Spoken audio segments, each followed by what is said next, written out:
El mapa local trae de cabeza al cuatripartito Geroa Bai, EH Bildu y Izquierda Esquerra hacen un llamamiento a los 4 parlamentarios de Orain Bai para que voten a favor el próximo jueves. Laura Pérez asegura que su decisión final nada tiene que ver con la crisis de Podemos, pero Geroa Bai señala que sí, que si finalmente no la apoyan se trataría de un chantaje partidista. Además, los 3 parlamentarios afines a Podemos sí votarán a favor, pero anuncian un sí crítico por lealtad a sus socios, ya que ven muchas carencias en la reforma del mapa local. No le gusta la ley, pero la vota por lealtad. Esto es mentira. Podemos va a votar esta ley porque lo que quiere es mantener a Aznárez de presidenta del Parlamento.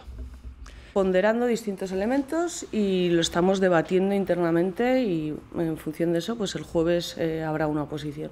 Cosas absolutamente diferentes, no tiene nada que ver lo uno con lo otro. No entenderíamos de ninguna de las maneras que Orain Bai no apoyara el texto de la ley. Si no apoya la ley, pues realmente lo que Orain Bai estará haciendo es un chantaje partidista al resto del cuatripartito.